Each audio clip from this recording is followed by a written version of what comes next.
This meeting of the Lapeer County Board of Commissioners will please come to order. Madam Clerk, would you call the roll? Commissioner McMahon, Here. Commissioner Wise, Here. Commissioner Zender, Here. Commissioner Hagedon, Here. Commissioner Kemp, Here. Commissioner Nicely, Here. Chairman Howell. Here. Thank you. We're all here today. The opening prayer will be by Commissioner Hagedon, and if Commissioner Nyson would allow me to pledge allegiance. Yes, sir. Heavenly Father, we thank you that we can gather on this beautiful, beautiful spring day. Lord, we ask that you guide and direct everybody in this room. I pray for your discernment over this body as we do the people's business. And in your name I pray, amen. Amen. I pledge allegiance to the flag of the United States of America and to the republic for which it stands, one nation, under God, indivisible, with liberty and justice for all.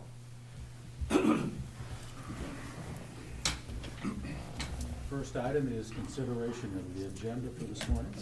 Commissioner. Mr. Chairman, I would move the agenda with one amendment. For under draft motions, we need to add Personnel Committee for May 20th. We have a motion. Okay, is there support? Support. Supported by Commissioner Zender. All in favor, say aye. Aye. Aye. Next are the minutes of the April 24th board meeting. Mr. Chairman, I will move those. Support. Supported by Commissioner Nicely. All in favor, say aye. Aye. Okay. We have the folder, I assume, coming around with the travel information and expense sheets in it.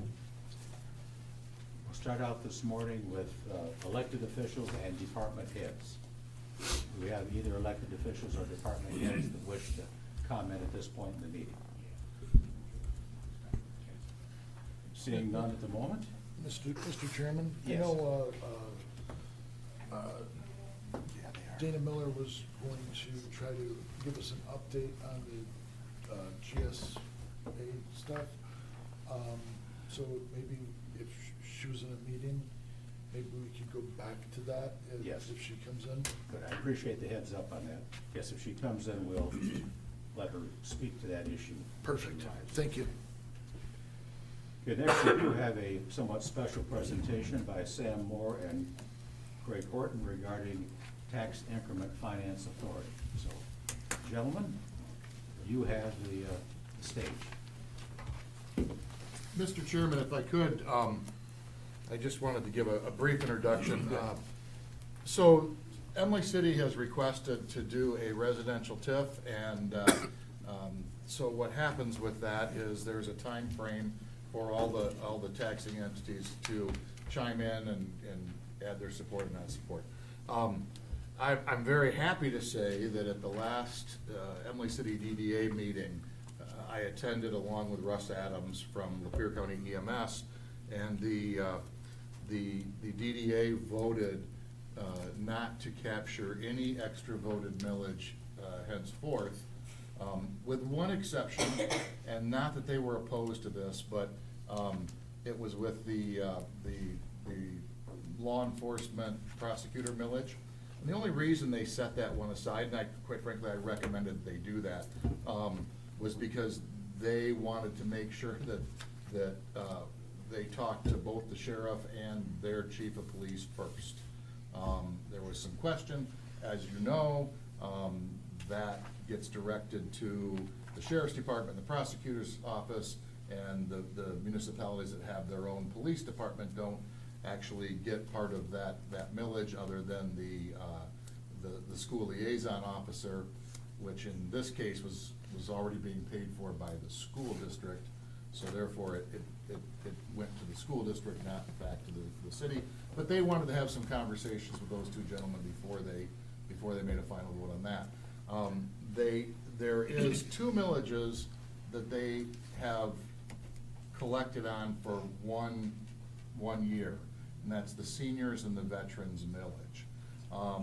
There was a lot of discussion with the county administrator, and he did a good job on setting up a memorandum of understanding, which then was gonna have to go to the city attorney and be quite frankly just red tape.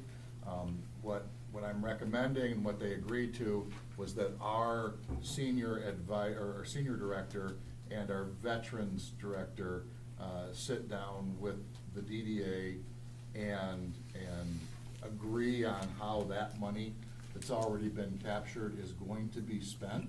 So they're gonna have a direct input on that. It's gonna go towards, they agreed that that would go back to the veterans and go back to the seniors, and since they have the checks, we need them to coordinate that with us.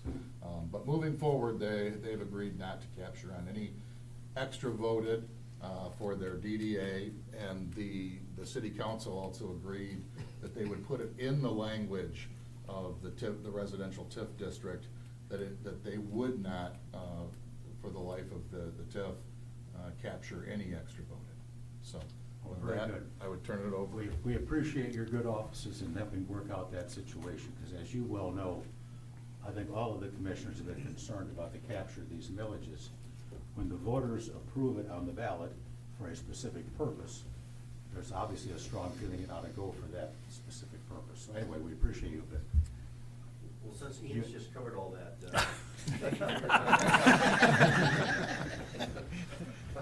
And again, we have a number of projects in the new city that we've been trying to develop, and of course, all those cost money.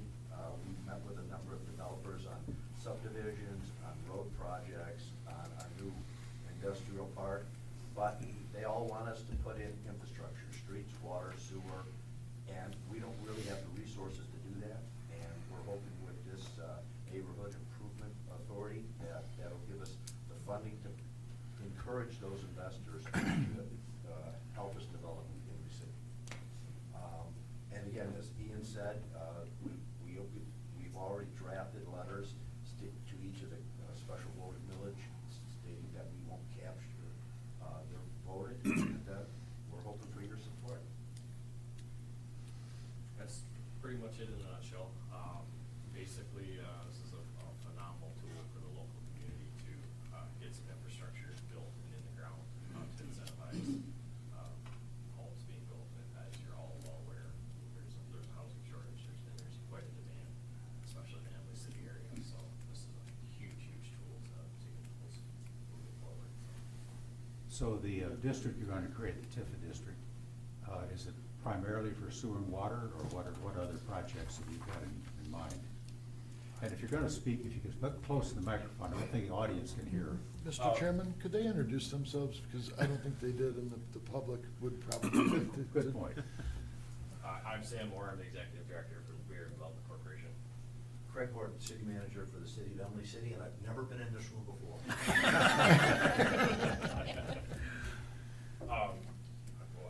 What was the question? I'm sorry. What are you specifically suggesting you're going to do with this Tifa money? Yeah, the thought process in the inception of it is essentially that sewer, water, streets, curbs, gutters, things along those school lines, mainly to facilitate the expansion and construction of residential. With the hope of the expansion on residential would then spur maybe some industrial on the far side as well. Okay, Commissioner. Yeah, thank you. Sam, could you elaborate on, as we had spoke and you folks had proposed this, about the ability that this TIF would give us, not necessarily just in the monies that would be collected off the TIF, but in the ability to go out for other monies, and how that works? So, Public Act 57 of 2018, which is what an NIA falls under, is the specific subset within that for neighborhood improvement authorities is really unique and really forward-thinking as a piece of legislation. It allows for the local community to really negotiate one-on-one with potential developers. It allows for a lot more flexibility for long-term deals, debt restructure, debt repayment. It's a really interesting concept because it is essentially created to build homes and expand on neighborhoods and improve existing neighborhoods. It's got a ton of potential. It just depends on the particular developer and what incentives they're looking for, and if the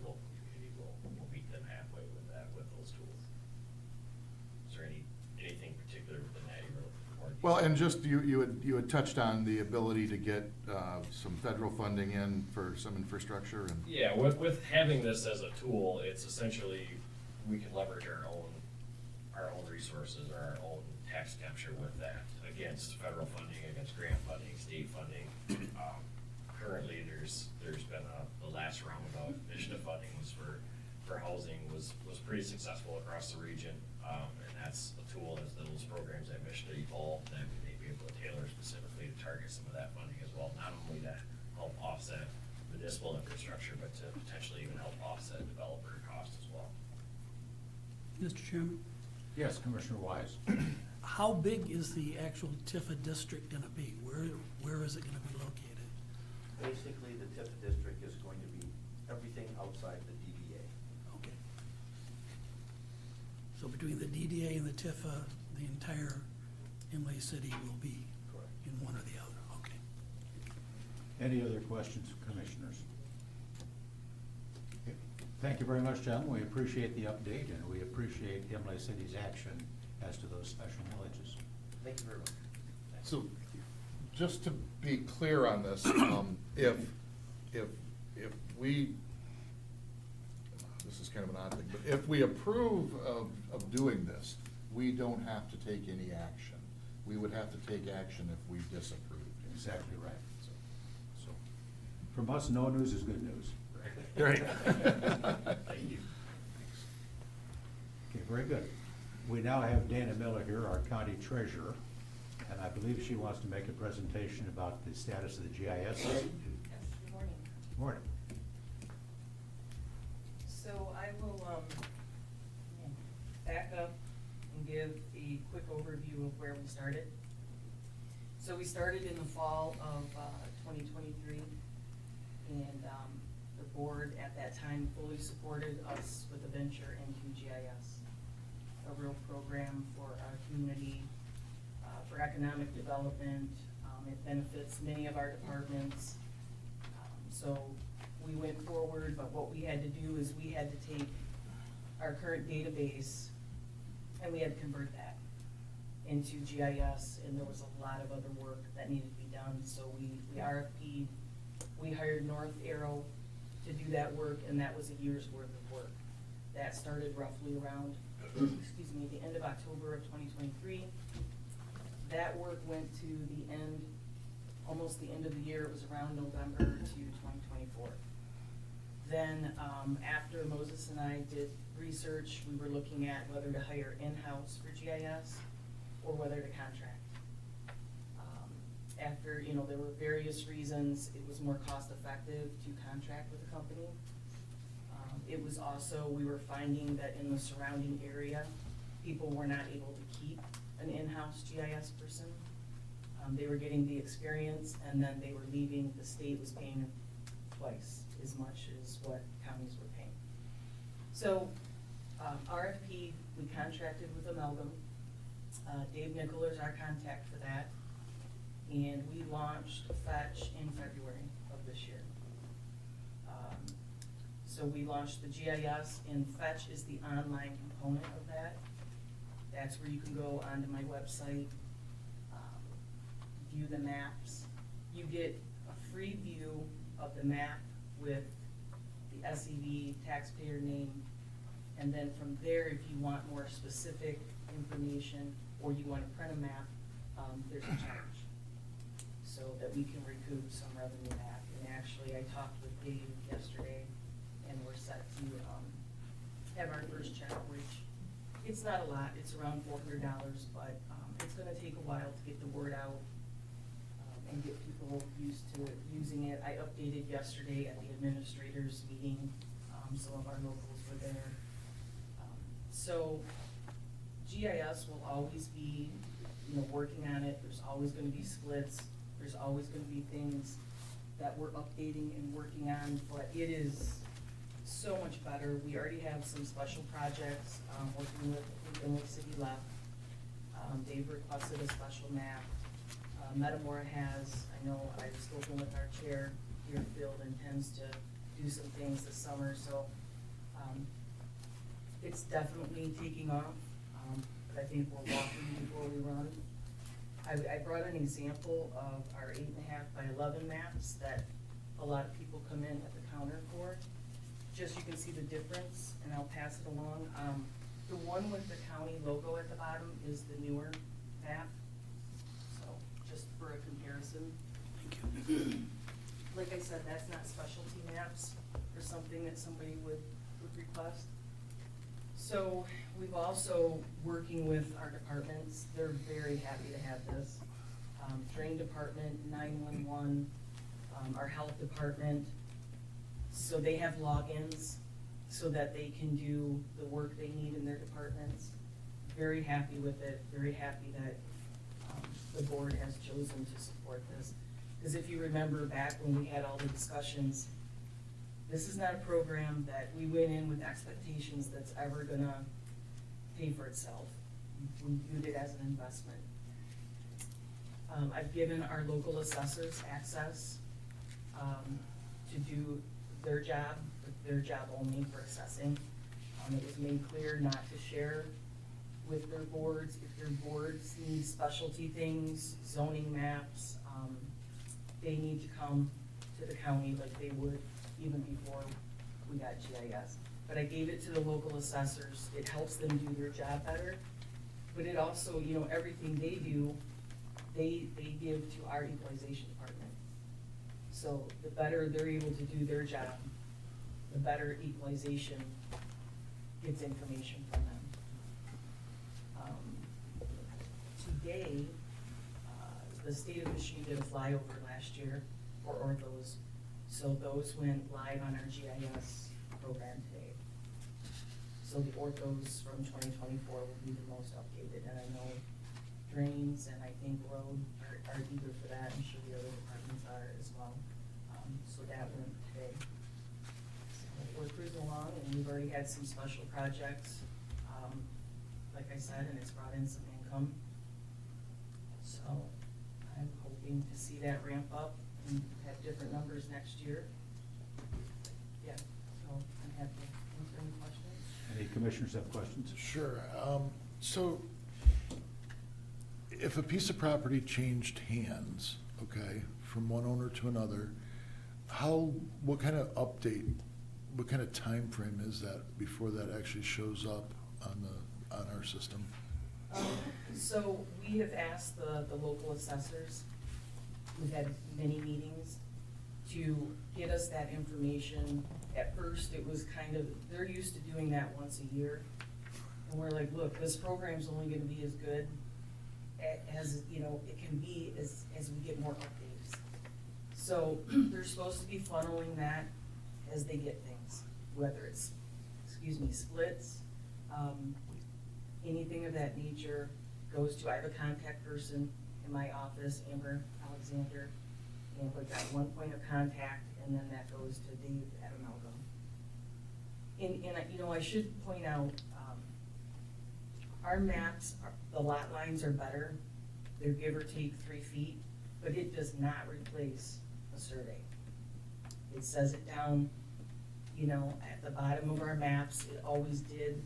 Because right away after we launched, you know, I got some emails. I even got an email from an attorney, you know, that had this, your lot lines aren't right. I said, well, we're not here to replace a survey.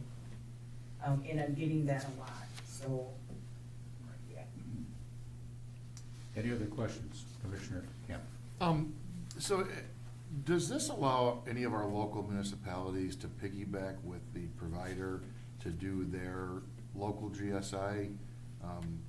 For instance, I'm sure, I know both Lapeer and Emily City have all of their infrastructure on a GSI system. Is that gonna So, mesh at all? That's a good question, and I did bring that up yesterday in the administrators meeting.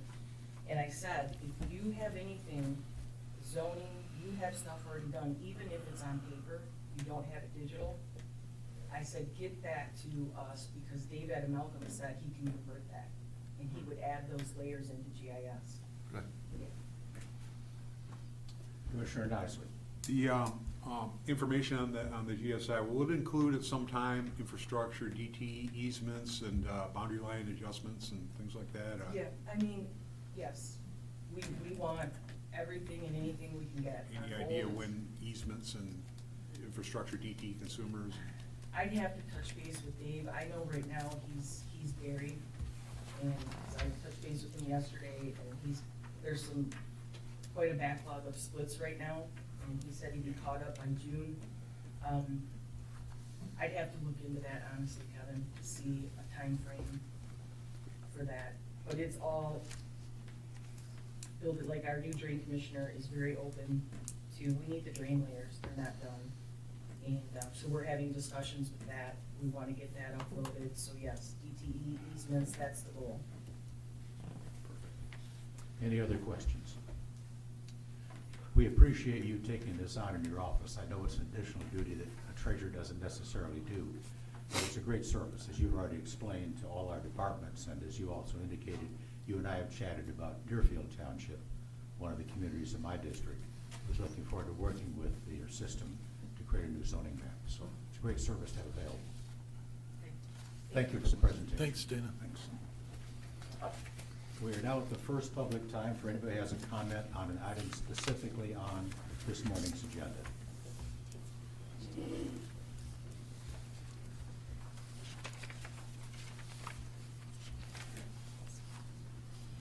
Good morning. I find it interesting with Could you pull the microphone down? Sure. It's easier to hear that way. the TIFA. We were at the Lapeer City Council meeting the other night, and that was the first time we had heard about this. And I just find it interesting, and then we saw it on your agenda. So I'm glad that there was more discussion about it, and so I've kind of been reading on it, and there's so many different websites that talk about this, and, you know, like Downtown Development Authority, and just different organizations, some that are governmental, some that are not.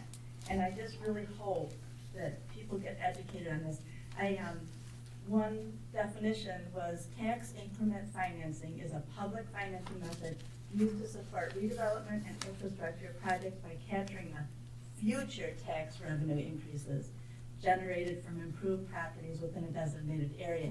And in a way, I'm just like going, okay, so now they're gonna watch every little thing that people do so they can make sure that they, you know, if there's any tax increase that can happen, they'll make sure it happens. And I know proposal A and all of that, but I really hope people really watch this. And I hope people get educated on it, because it's interesting. And we do want our, you know, our downtowns have been decimated. Clemeville doesn't have one. I mean, we have them, but you can't even call it that from when I was a little girl. And I'm for that, but I just think that we need to really be educated on it. Thank you. Thank you for your comments. Anyone else have a comment on this morning's agenda? Okay. Seeing none, we'll move on to the Chairman? Sorry. Yeah, you missed a spot for the department heads if they wanted to say something. I don't know if anyone does, but just wanted to. It's not on the agenda. Oh, I already asked for that quite a while ago. Yeah. We have a call, hearing, okay. So is there another department head that wants to comment? I'm not aware, we just thought you didn't ask for it, so. No, I asked for elected officials and any department heads. Oh, you did, I'm sorry, okay. Fair enough, got it. Okay, moving on to committee of the whole motions. Mr. Chairman, I would move motions 1 through 7 on page 1 of 1 from the May 8th Committee of the Whole meeting. Is there support? Support. Is there any discussion? Of course, as everybody knows, all of these have already been discussed at the committee of the whole level, so that's why we don't go to another time unless there's a specific question. So, seeing no questions, all in favor say aye. Aye. Thank you. Next, we have the Properties Committee.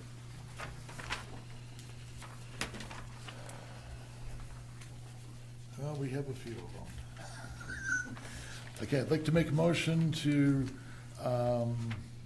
authorize Central Dispatch to proceed with Thumb Communication Services for the purchase and installation of networking and camera equipment at the cost not to exceed $21,000 to be paid from the 911 millage line 482-325-977.000 at no additional cost to the county general fund.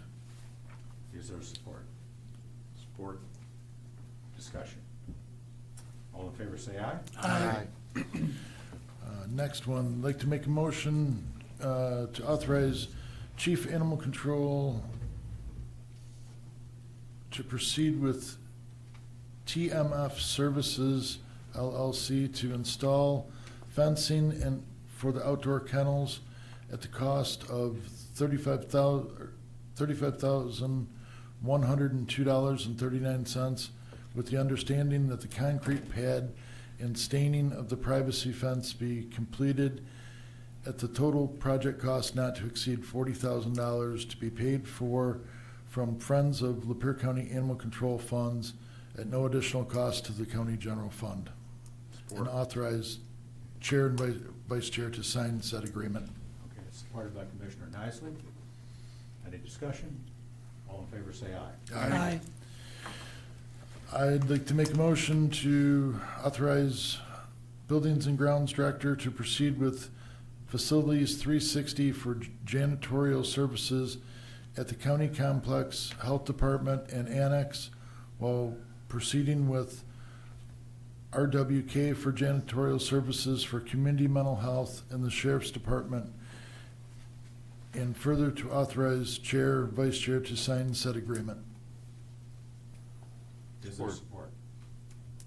Was it Somebody Commissioner support. Camp supported? Any discussion? Yes, Okay. Chairman. Yes. Are these the same companies we've been using? No. No, they're new. One is, one isn't. Okay, which one is new? The, MK or WK? The new one is gonna be Facilities 360. Yeah. We decided to split the bids out just in case something doesn't work out. We do have an out clause in the contract, so we just didn't wanna put our eggs all in one basket, so we have some options. Thank you. Yep. Thanks for the clarification. Yeah. Any other questions? All in favor, say aye. Aye. Next motion.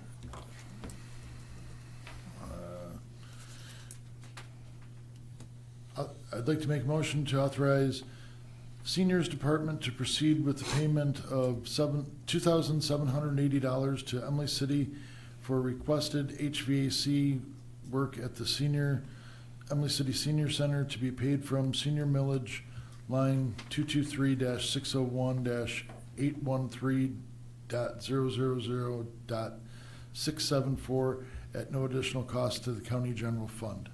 Support. Supported by Commissioner Hagedon. Any discussion? Yeah, what fund did you say that was? Yeah. All in favor, say aye. Aye. Aye. Very good.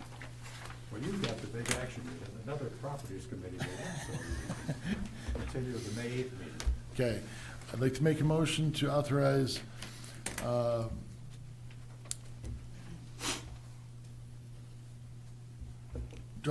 J.T. Anderson, Buildings and Grounds Parks Director, to be a voting member of the Properties Committee.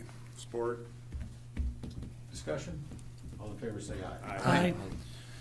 I'd like to make a motion to authorize Buildings and Grounds Director to proceed with Verizon Connect for GPS subscription services for county fleet at the cost of $18.95 per vehicle, to be paid from capital funds, and further authorize chairman to sign said agreement.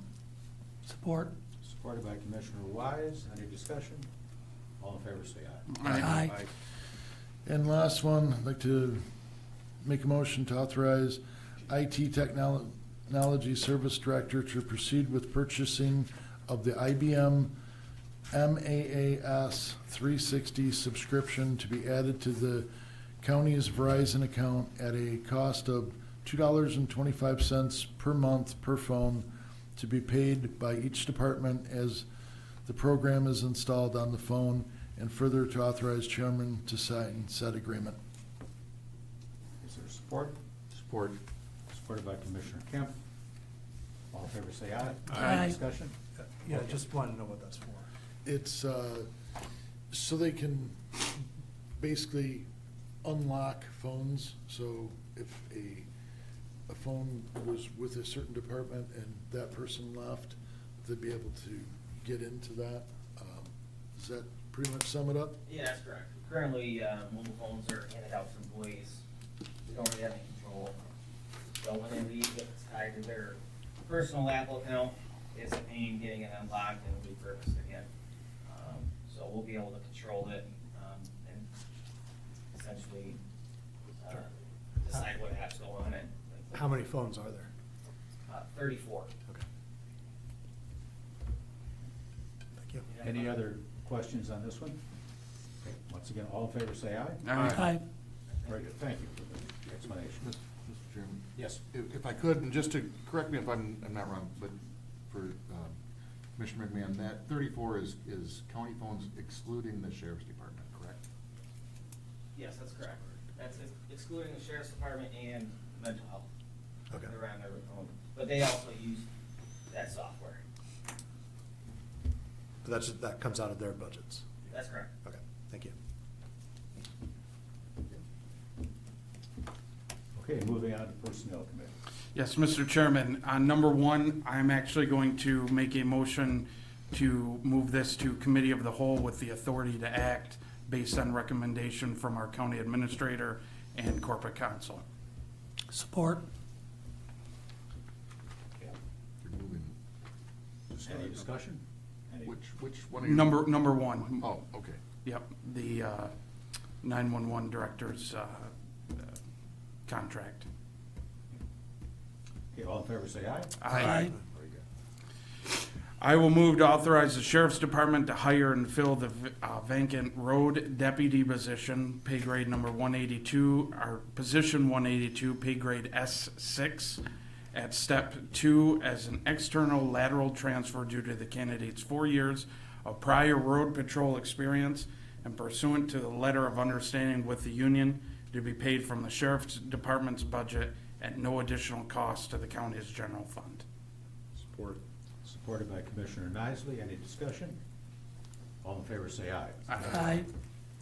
Number 3, I'll move to authorize the prosecuting attorney to hire one temporary legal intern position through PAM for the period of May 23rd, 2025. And good thing you're here. Did you want it September 1st or December 31st?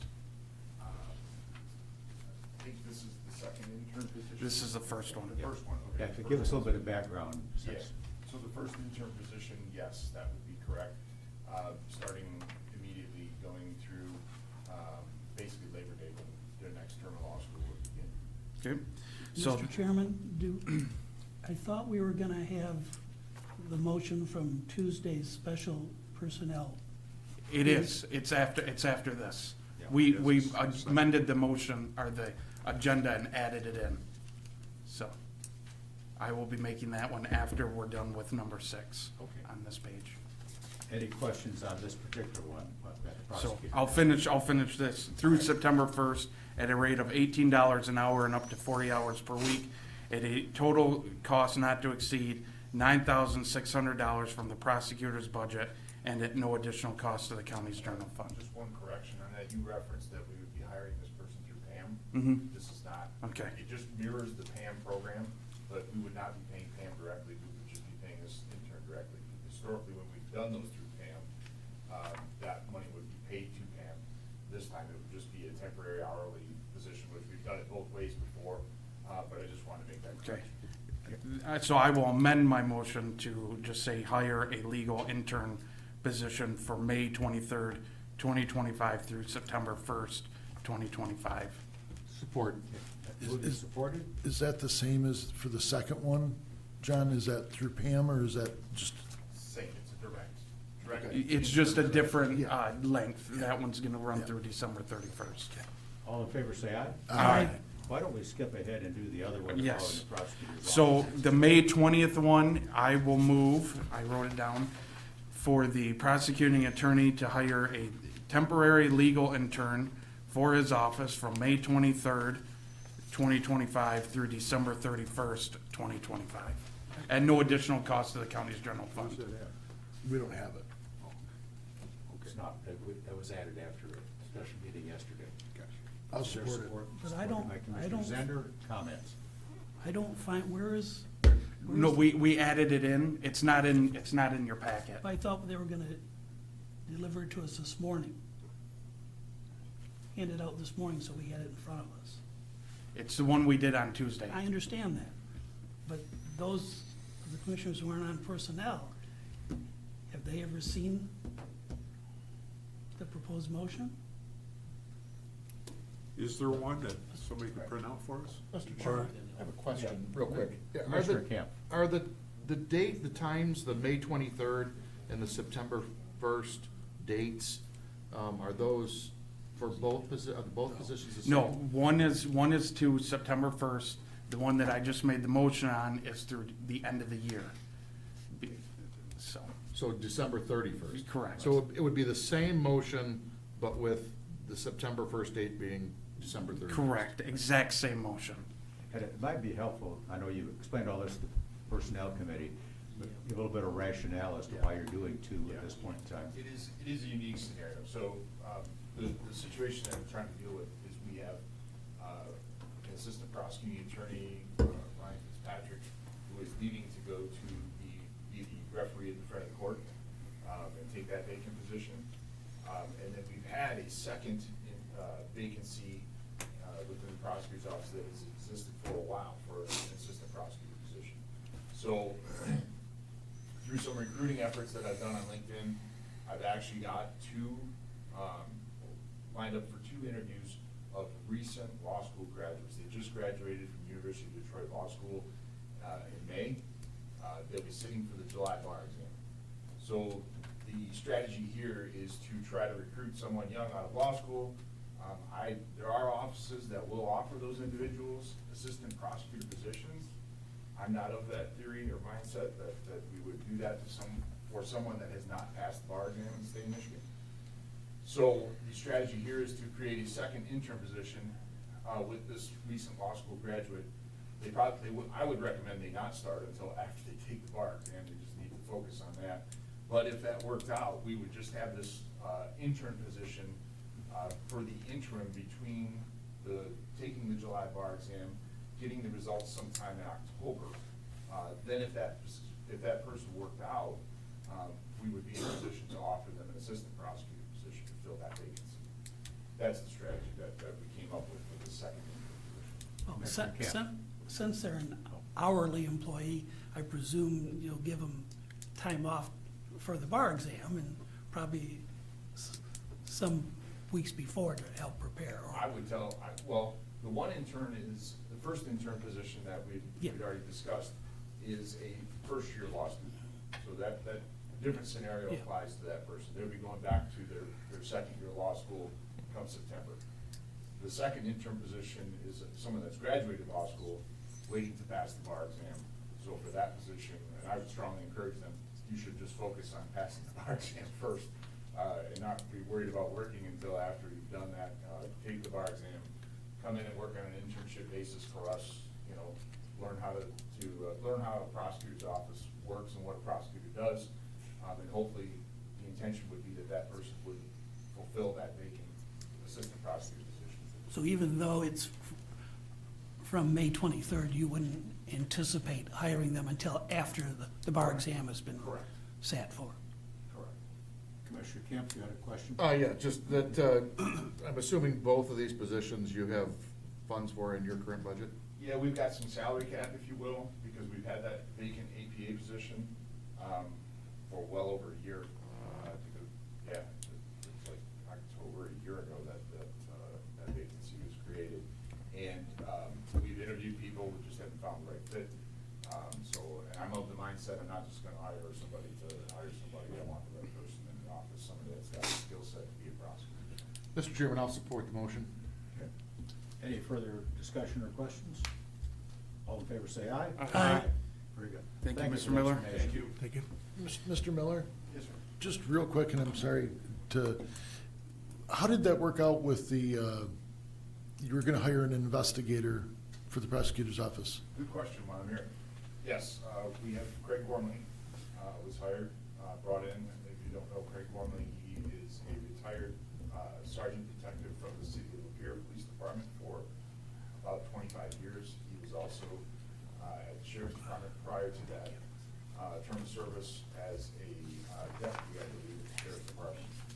Craig has been on board with us since right after the first year. He is doing an outstanding job, and it has been a tremendous help for us in expediting investigations. A lot of times we get referrals for prosecution, cases investigated by a law enforcement agency, sent up to our office, and we go, we've got more questions. This is not ready for prosecution. We need more investigation. In some circumstances, we'll assign that to Craig to do those investigations. In some circumstances, we'll refer it back to the law enforcement agency and ask for further investigation. And sometimes both. Sometimes Craig is involved with facilitating that because he knows what we're looking for, he knows the things that we need. So it really alleviates a lot of the attorney's time, the prosecutor's time, in trying to follow up on these cases that are not quite ready for investigation, or prosecution, that is. Follow-up question on that. So when something comes in from a police department and they need to be fleshed out in greater detail, that's the kind of thing that he is doing? Yes. Okay. Is he independently doing investigations, or is he just acting once something comes in? We don't assign to independent investigations. That's not our, I don't. Right, that would seem to be more complex and. Yeah, that's not the role of my office, is not to be a law enforcement agency, but if a case has been investigated, that's where he's stepping in a lot of these circumstances. And Craig also helps us with cases that are about to go to trial. So we'll get a witness list from the defense, and maybe these people, we don't know what they're gonna say, and Craig will go out and interview them and ask for what it is they know about the case. Share that with us so we can be prepared to deal with that at trial. Very good. Thank you. All right, thank you very much. Thank you. Okay, continuing on with personnel. Yes, motion number 4, to authorize the health department to extend the temporary general clerk scanner position for a period of an additional 6 months for the purpose of digitalizing old records and eliminate paper files, to be paid from the Public Health Infrastructure Grant and at no additional cost to the county's general fund. Support. Supported by Commissioner Zender. Any questions? All in favor, say aye. Aye. I move to authorize the table of organization for both the Health Department and Finance Department to be amended to transfer the Assistant Chief Financial Officer assigned to the Health Department, position number 258, pay grade 22, from the Finance Department back to the Health Department, and to approve the revised job description reflecting that change as attached at no additional cost to the county. Support. Moved and supported. Any comments or questions? All in favor, say aye. Aye. On this number 6, I'm going to move it strictly for discussion, and that is to authorize the county administrator to proceed with the payment of $9,000 to Dion Leadership LLC for a 2-session, all-day leadership development workshop for all county department heads and elected officials, be paid from line item 101-239-956.040 at no additional cost to the county's general fund, and to authorize the finance department to process the related budget amendment. I'll support for discussion purposes as well. Yeah, I thank you. I was gonna call you up anyways. Full disclosure to the board, as of right now, I'm a no vote on this. I've asked the administrator to come speak to this. Quite frankly, I didn't like how it was all done at the last minute. Maybe you can shed some light on that and we can go from there. Yeah, sure. So what ended up happening was we made a tentative agreement with the training company, and we were working on the day we were working on what the training was gonna be. And in that whole process, we caught at the last minute that they had a 14-day no refund policy. So when we looked at when the vote was gonna be done, if you guys did not approve today, and we kept the original date, I think of June 14th, something like that, or June 4th, that we won't get the refund. So I figured, let's get in touch with them. I'm sure they're gonna waive this for us, and we'll get the refund, and we'll go ahead and keep it on Cal and let it come to this full board to be voted on, or the last full board to be voted on. So anyway, what ended up happening was they said no, they can't waive it because their trainers are sole proprietors, they're contractors. So they paid them a fee upfront. The moment we signed the contract, they paid them a fee upfront that is not refundable from the trainer back to them. So whatever arrangement we make with them, we cannot get a refund. So I figured at the last minute when we heard this, I'd rather put myself in a position of pulling this request and maybe pulled off the agenda than coming up to you a month later and saying, I made a mistake, you didn't approve this, but I went ahead and told the company to go ahead. And I need you to understand why we owe $9,000 for nothing. So that's why I made the move. It was the lesser of two bad choices. And going forward, you're going to be asking for a $20,000 budget line item for trainings, is that correct? Per year, yes. I can give you my reasons for that. So, And where's that money coming from? general fund. Currently, we have a payroll of $42 million a year. Next year will be 45. We have zero management training in the county. We have a ton of training for specialized needs that departments have to their discipline and to their services. One thing that we found in our survey of employees, and also in my interactions with the department heads, is that our department heads are hard workers and our supervisors are hard workers. They do a great job, but the county has never had any formal training as far as on the management side for our department heads. If we're gonna be efficient, if we're gonna increase our retention, lower turnover, lessen liability, be more efficient, maybe even one day if we have to downsize the departments that we have for whatever reason, we need managers that know how to do this efficiently. What we got in our survey results, if I could touch on this. 50% of employees saw that there were barriers to ask questions in the workplace. These are our employees here in the county.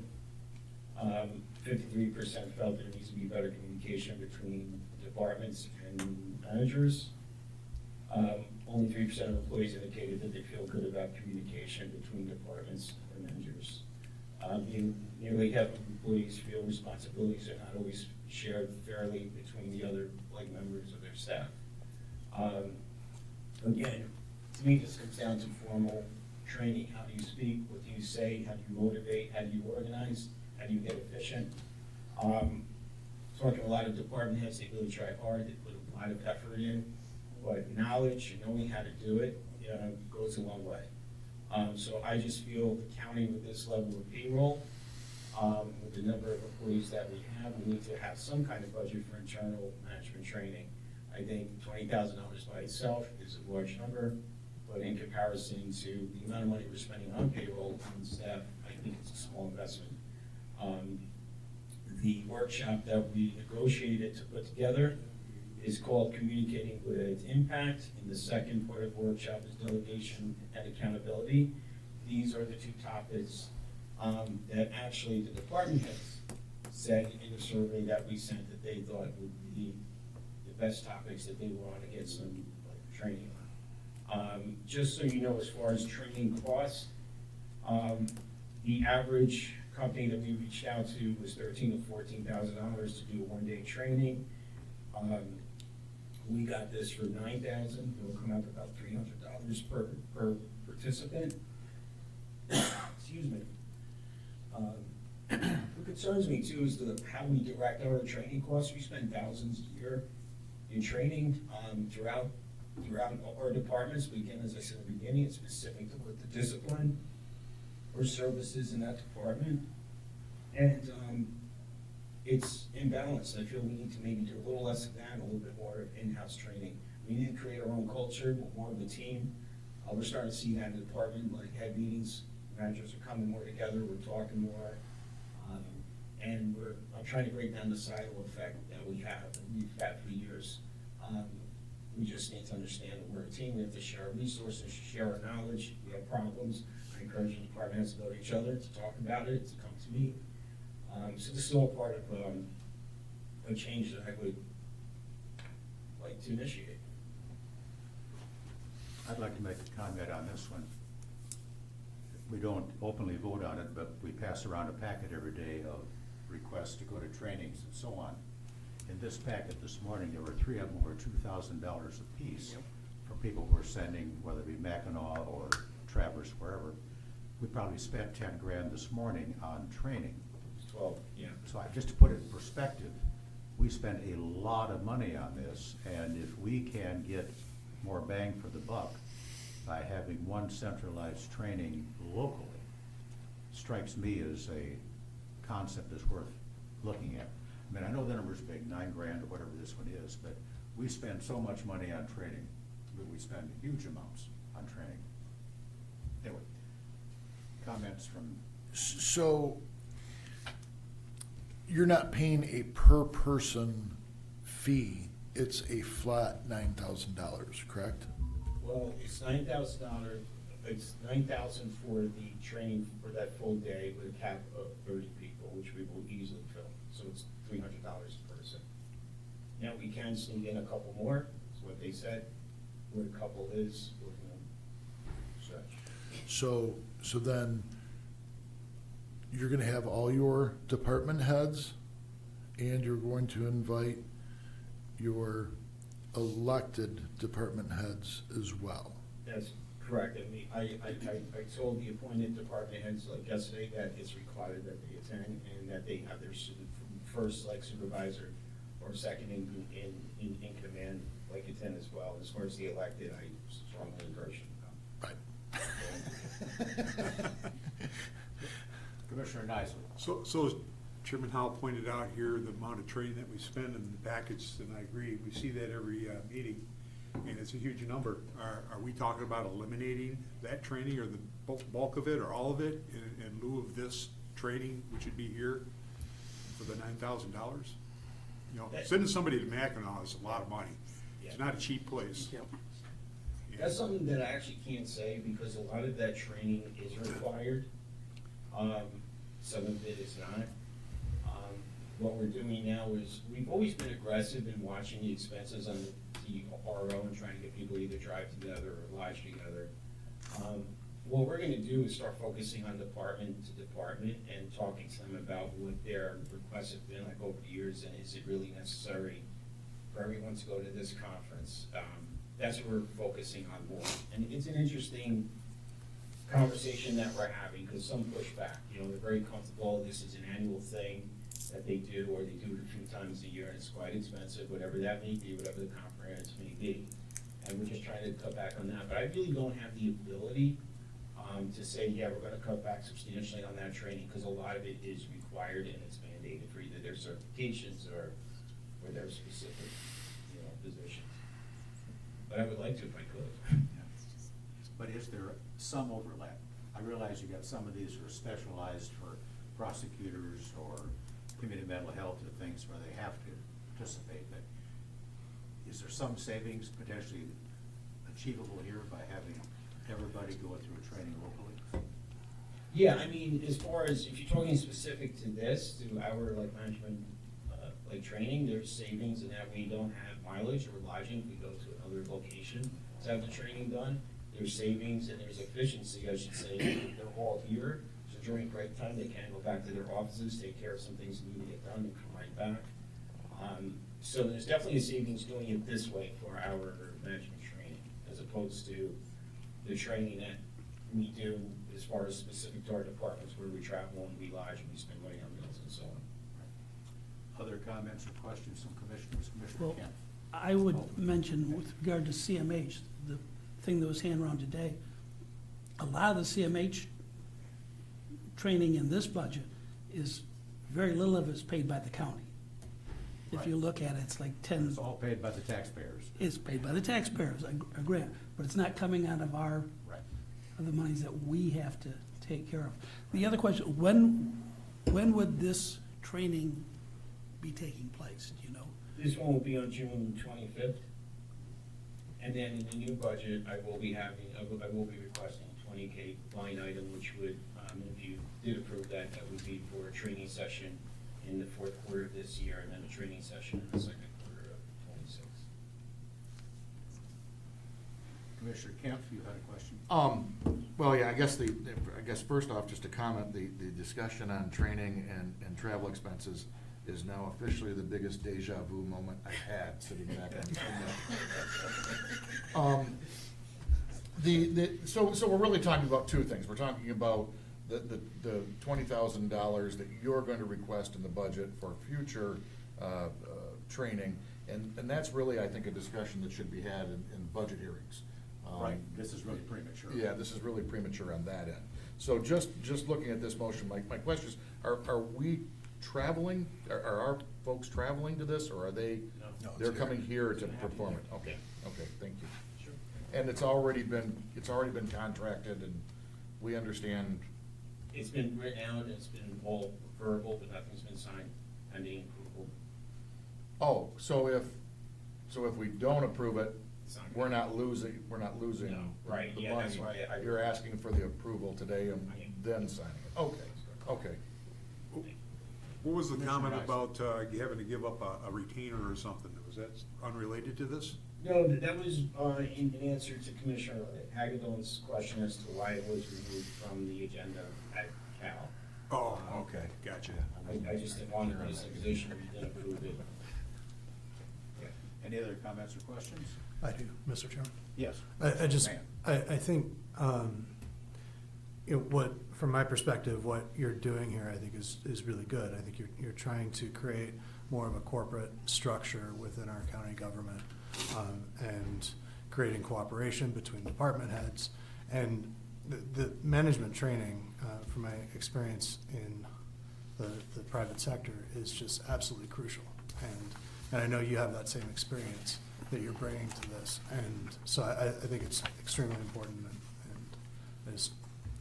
I also, it appears to me that you have given this quite a bit of thought as far as the training, fitting the specific needs of the county, not just of the department heads, but also of the county employees and what they're asking for as well. So, I think you're doing a good job. Thank you. Okay, seeing no other discussion, we have a motion on the floor. All in favor, say aye. Aye. All opposed? Okay. Thank you. You did what I Appreciate asked the you. detailed Changed my mind. Thank you, sir. Thank you, Commissioner. Okay, we have a audit motion in the packet. We want to do it the way it's written because it covers several things having to do with cash requirements as well as general audits.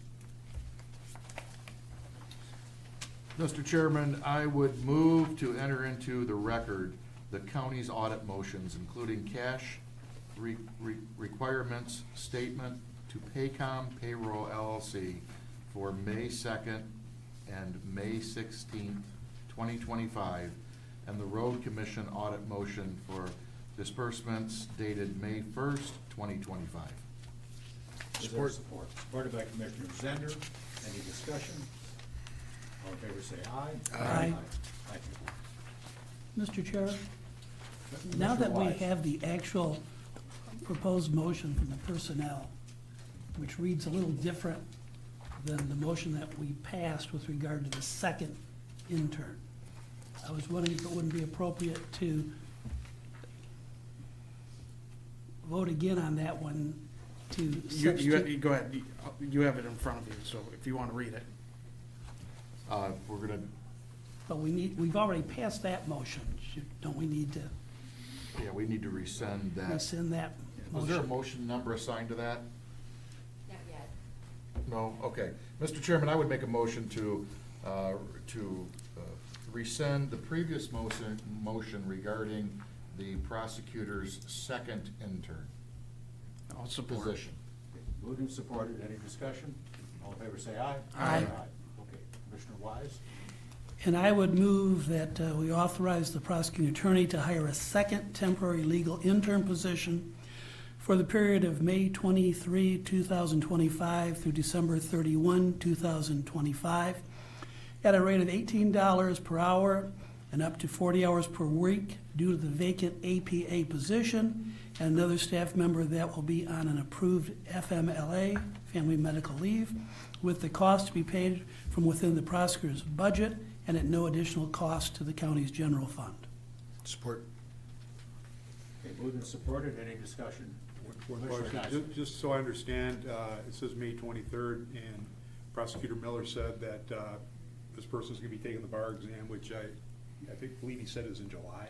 Yes. So this person probably will not be, filling this position until after he takes the bar exam, is that right?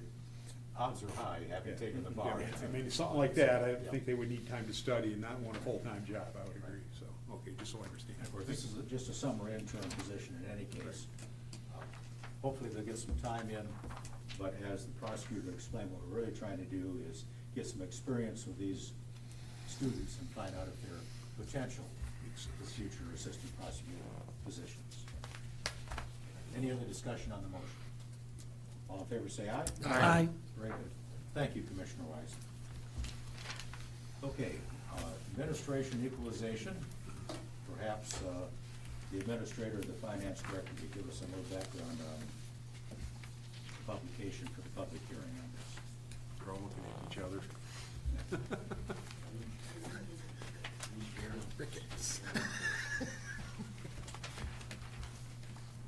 Just had this, like, handed to us.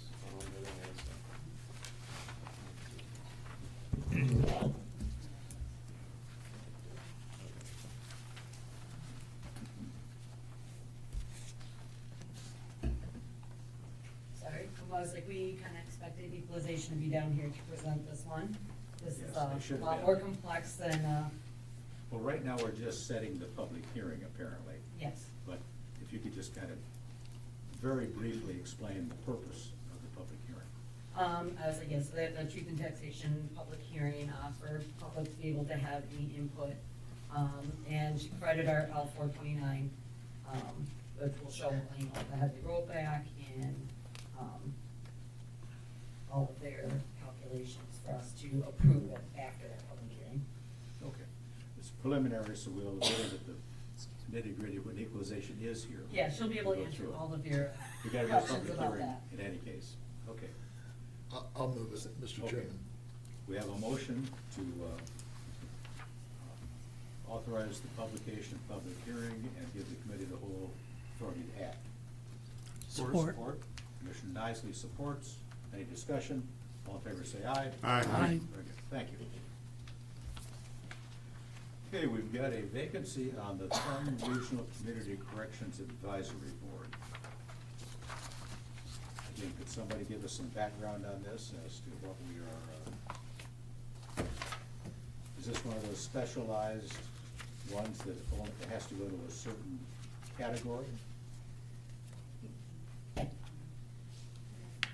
we just gonna table this?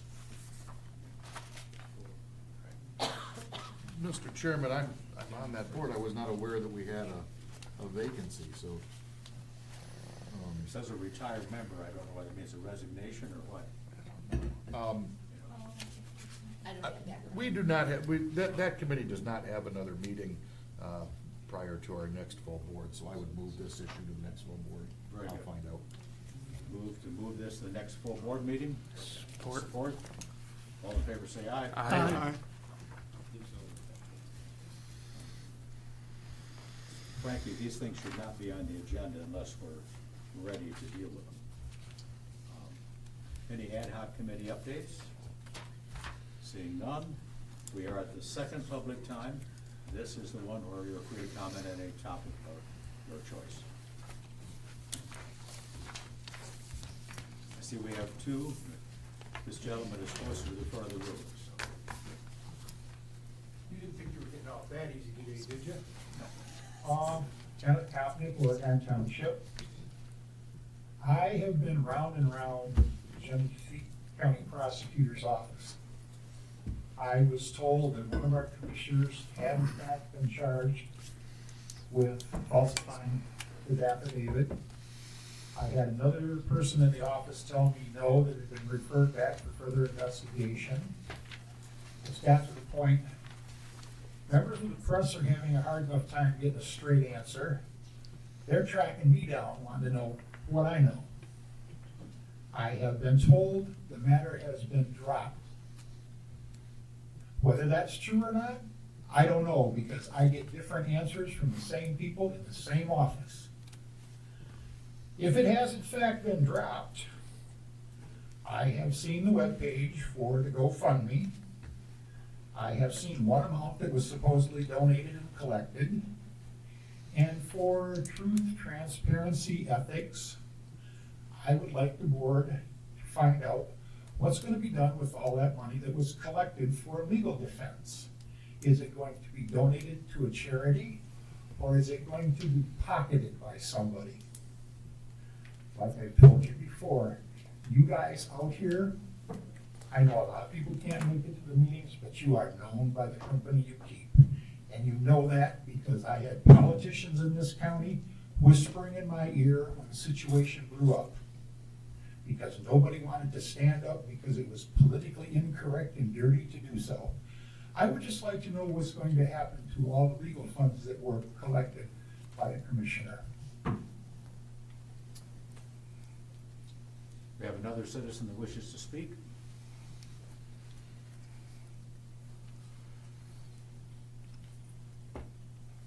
Yes, I recently, I had not heard about Commissioner Gary Roy, and I recently found that out, and I just want to offer my condolences. And, you know, he and I had many discussions, and they weren't, you know, some of them, I wouldn't call them heated, but disagreements.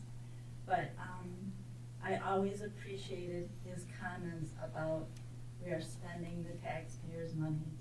This isn't our money. His money, it was the taxpayers. And I always appreciated those comments. I didn't know Mr. Spencer, but I also offer my condolences for Mr. Spencer and Mrs. Spencer. And the other comment is, I love the training, that the trainings that you are offering are here.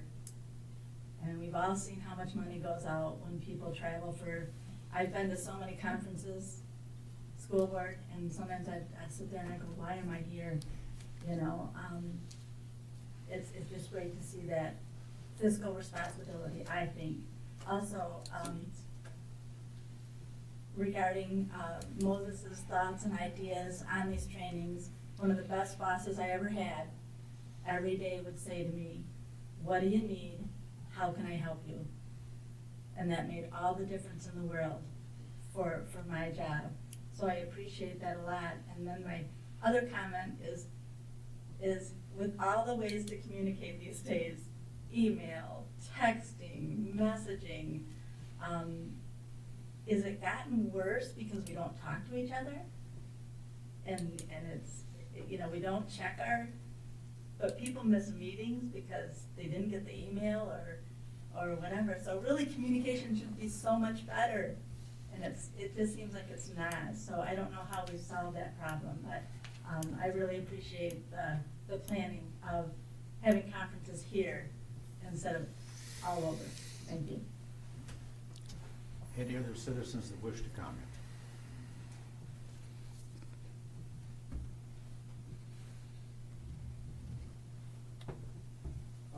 Mark Lynn, Marathon. This mic has issues. It's hard to hear out in the back. All the rest of them seem to be working good. I don't know what could be done. Thank you. Yep, thank you. We have an expert off to the side here. I'm sure he'll figure it out. But it is a frustration. But of course, a lot of it has to do with many of the folks that come up, not you folks, but many haven't spoken before and they don't get close enough to the microphone. That's why I've got this thing drawn up close to my mouth so I get a better chance of hearing. But I'll try to remind people as they come up that you need to speak close to the microphone because it is hard. I've heard that issue before for folks here as well as folks watching on YouTube. Okay, thank you for the comments this morning. Next is the Administrator, Chief Financial Officer, if they have anything for us this morning.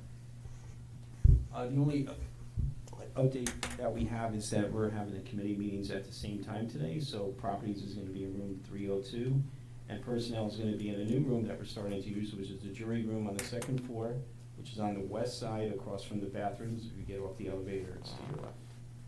Okay. So for those that heard, the second floor will be our Personnel Committee, third floor will be the Properties Committee. Okay. Commissioner reports, I'm going to start at the other end this time.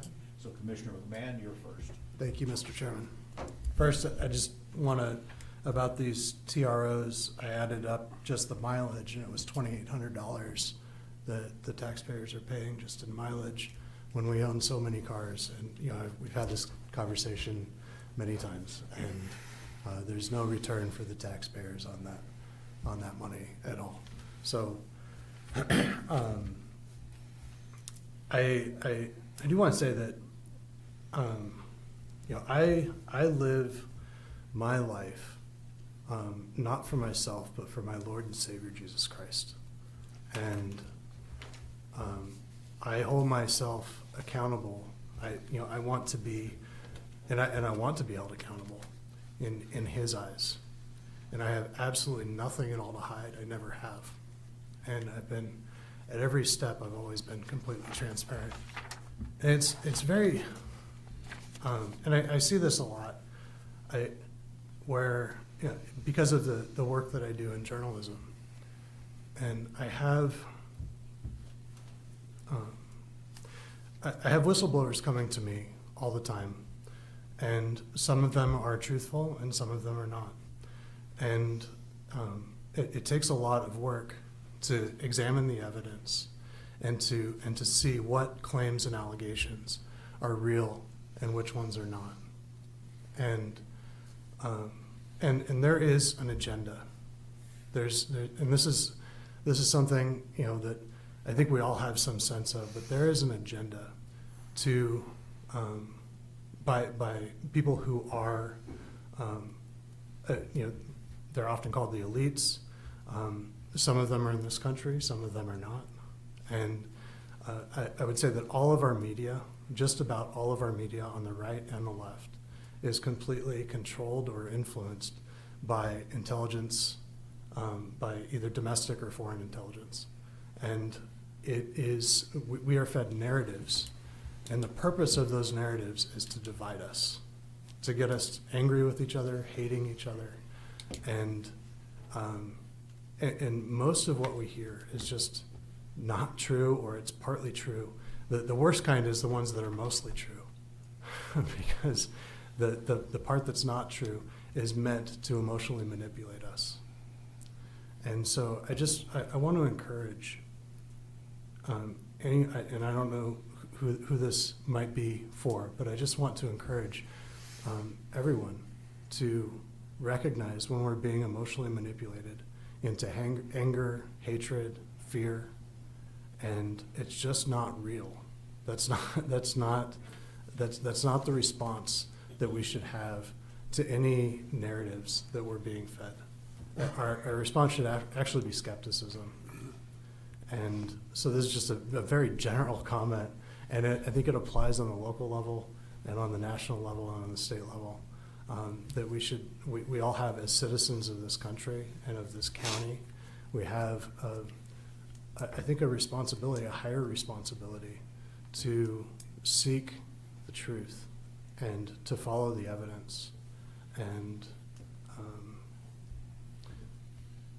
I would also say that the reason why I chose to run for county commissioner is because I felt that I could do a good job of representing my constituents and protecting my constituents, and I have a higher sense of authority and responsibility in that as well. And so, and also because I wanted to understand how the local government works, and the best way to do that is from within. And so I do appreciate each one of you, and I appreciate all of the department heads and all of the county employees that I've been getting to know. And I think that this county is very well run, and I think we have a shared mission and a shared purpose, and that is to do good, ultimately, to do the best that we can with the resources that we have. So, thank you, Commissioner. You're welcome. Commissioner Zender. So, in response to the training, I've said many times we have to give the department heads, the employees, the tools to do their job, and this is just one more tool. I fully believe that. I think it's great. I mean, it does sound like a lot of money for, but if that's what it costs, I mean, versus sending 30-some people out to training, this would be way cheaper than that. So, thank you for setting that up, and hopefully, like I say, you'll actually get the attendance that you're looking for. I know the appointed department heads, I'm sure, will be here. The others, I'm not so sure, but good luck. And Teresa, just my condolences to you. You're in our prayers, and that's all I have.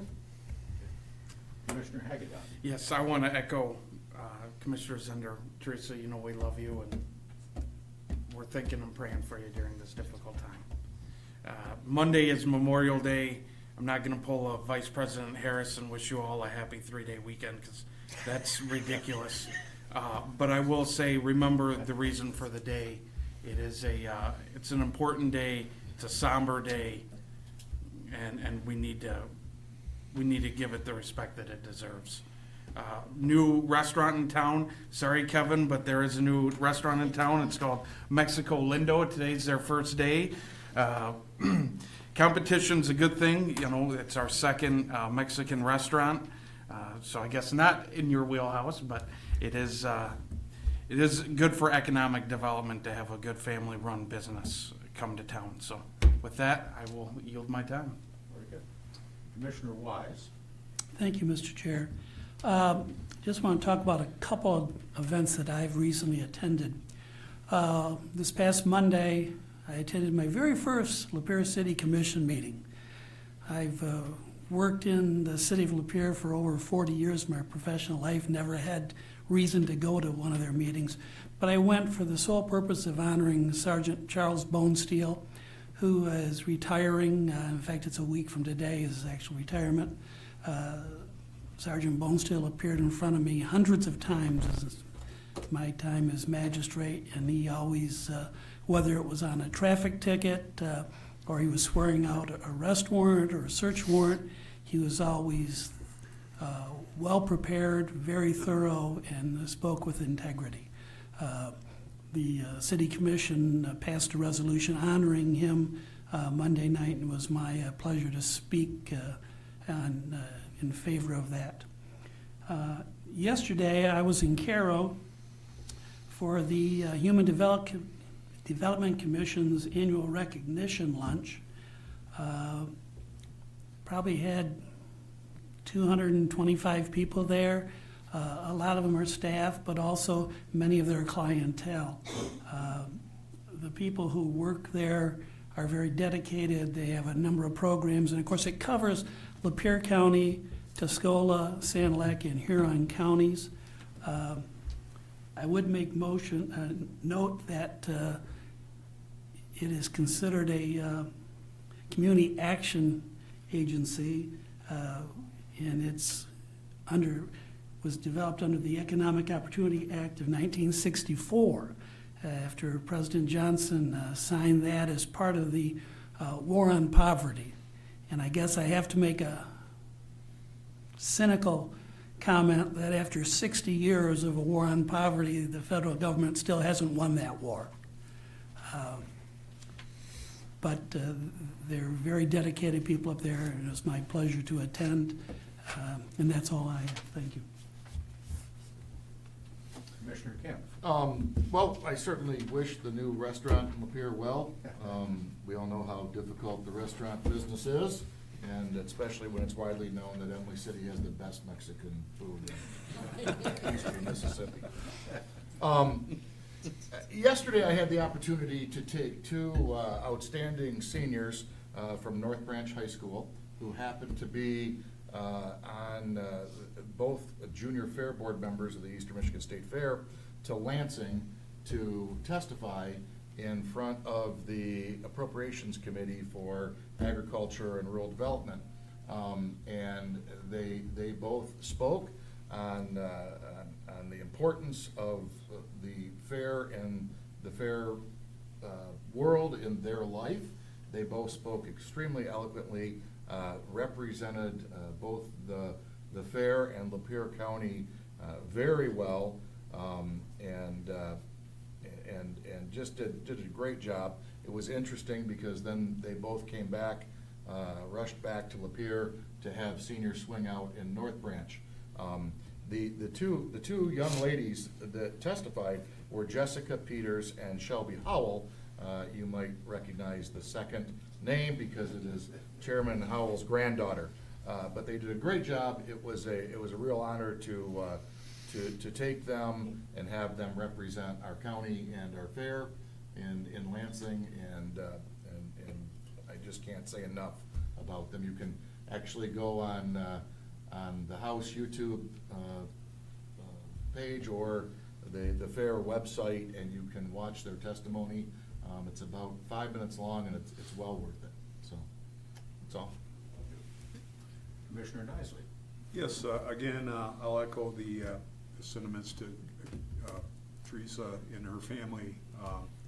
Prayers with you, and you have a great support team here in this complex here. So if you ever need anything, I don't think there's anybody that's gonna not want to help, and offer some words of encouragement, and it's a hard time. You guys have been married a long time. I assume I don't know how many years, but congratulations on that commitment and sticking together as long as you have. Again, the Memorial Day, we definitely want to recognize that. It's a very important day, and we need to understand the reason for that day. Weekend's going to be lousy weather-wise, but I think it's going to improve on Sunday and Monday especially. I'm seeing 70s and sunny, so it'll be a nice day. We do spend the people's money. I think we always need to be cognizant of the fact that we are spending money. I think it was mentioned we spent $12,000 this morning on something. We're going to have some fiscal challenges coming ahead, in my opinion. We're already seeing grant money being denied, not available anymore. There's grant money out there that people have counted on, and I'm saying that going ahead, the grant money is being purposed for good reason and good thoughts and all that, but when that money's not available anymore, where's it going to come from? So, our department head's going to be looking at reducing staff. Are we going to have? We're going to have some fiscal challenges, I believe, and we need to be mindful of that. We always run a pretty tight ship here, and I think we need to continue and be very thoughtful of the taxpayers' money and how we're spending money in Lapeer County.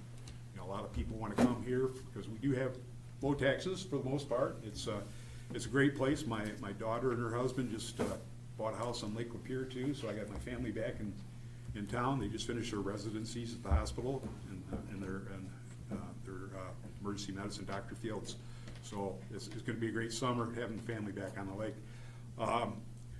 As far as conquer and divide, I know Commissioner McMahon mentioned, the CCP and Xi and Putin have all mentioned, you can't defeat America with our military, so they'll do it from within. They said that it's conquer and divide, pit us against each other, make us hate each other. Now we're seeing representatives of our government in fist fights at rallies, and it's just very disheartening when I see that. I'm very partisan. Everybody knows that. And I'm very conservative. But I think we can have civil,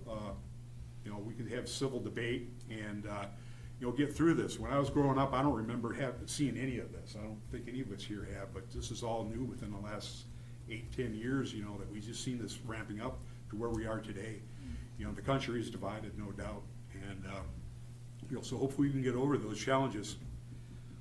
That's really all I have to say. Thanks for coming out. Have a great day, great weekend, Memorial Day weekend. Thank you, Commissioner. I have several comments I want to make. First, I want to thank Commissioner Nicely.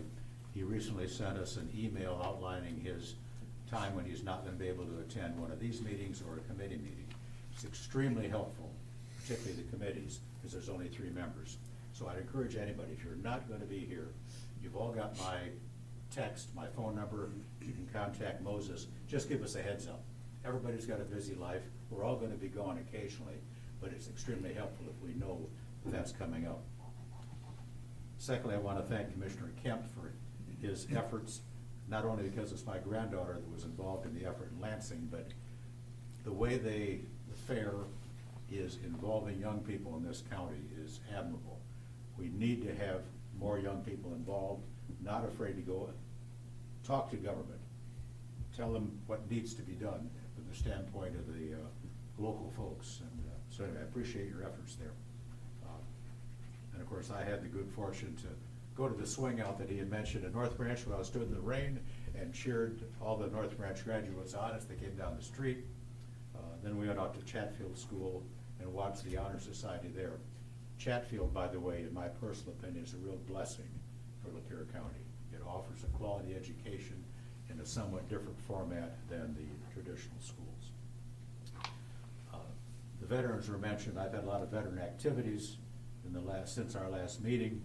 We had a veteran services meeting last week. We've got good, engaged members on the Veteran Services Committee now. They're extremely helpful. I was at the American Legion meeting that evening here in Lapeer. Again, a really engaged community organization that I enjoy supporting. The veterans had an expo at the Center Building last Thursday, bringing in lots of entities that have services for veterans. Extremely well attended, extremely helpful, a real community service. Our Veteran Services Department deserves credit for putting that together. And then the reference to Memorial Day by several people. Of course, Monday is Memorial Day. The Veterans of Foreign Wars post here in Lapeer, where I'm a member, is going to offer an open luncheon to the public to help celebrate once the service of memorial is done downtown. In terms of my activities, one thing I did yesterday, I was in Carroll for a meeting of our Materials Management Planning Committee, which is the recycling effort of the 4 counties. It's coming along well. I'm really pleased that it is integrally working with private enterprise. This is not going to be a government project. It's going to be to enlist the various entities, whether they are haulers, landfill operators, organic reorganization, any private business is getting organized to take advantage of this. It's making good progress. Lastly, Carol Wynn was good enough to send me an email a while back regarding the solar energy regulations in St. Clair County. I have followed up on that. I've talked with our new health department director. He's done a fair amount of initial research. We are going to begin to talk about this at our policy committee because, as everyone knows, the state of Michigan has ripped away our local control in most cases of these solar and wind projects. So we need to find a way that the local people can have input as to what's going to happen in their community. So anyway, we're going to follow it up. I appreciate the heads up on that, and we're going to look into it seriously. And with that, I guess I am done talking. I appreciate everybody coming today. It's been an efficient meeting. It's covered a lot of topics. I'm waiting for the last one.